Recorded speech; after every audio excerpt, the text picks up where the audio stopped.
So, what's it like to ride a Royal Enfield? Now, surely this is a question that anyone who's into like vintage or retro bikes has asked themselves, because they're cool looking, right? You know, this British, now Indian company, you're producing pretty much the same bike for ages. A few years ago, they did update their engine, a few other little bits and bobs, add electric starters, all that, but still a very character bike, right? No trouble with the engine. They're not a real high speed thing, like they're on the basic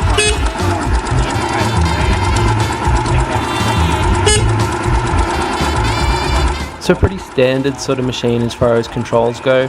You've got a kickstart on there, which is cool.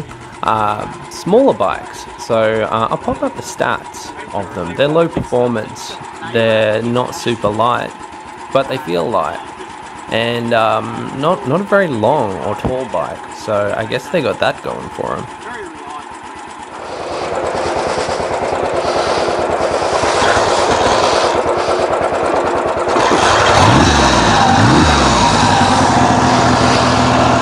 Oh wow, you really sit up high on this.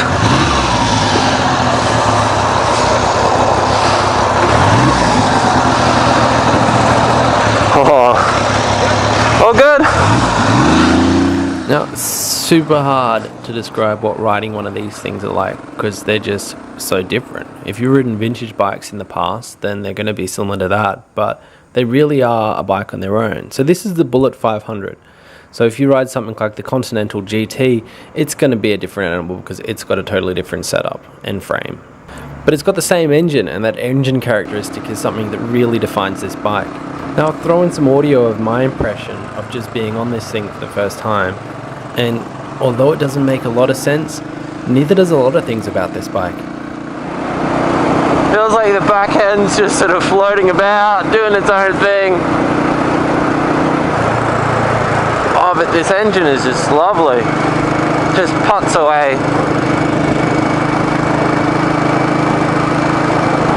Sends every thump sends vibrations up through the bars and through the seat.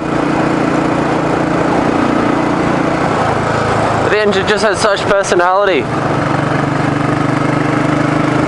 It's this two-way conversation almost. It's not just me twisting it delivering power. There's this feedback.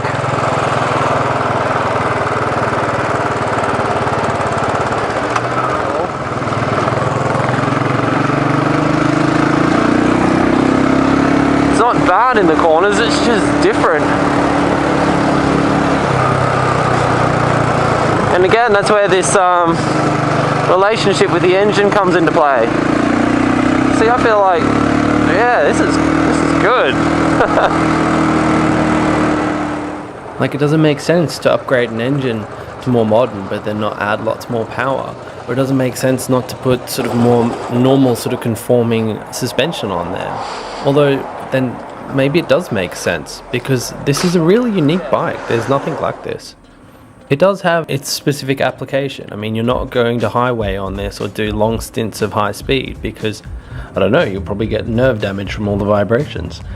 But if you were to just to be riding around town with the odd stint of a little bit more, you know, paced riding, nothing super sporty, but you're talking about around like, you know, from 0 to 80 kilometers an hour, this bike is a hoot.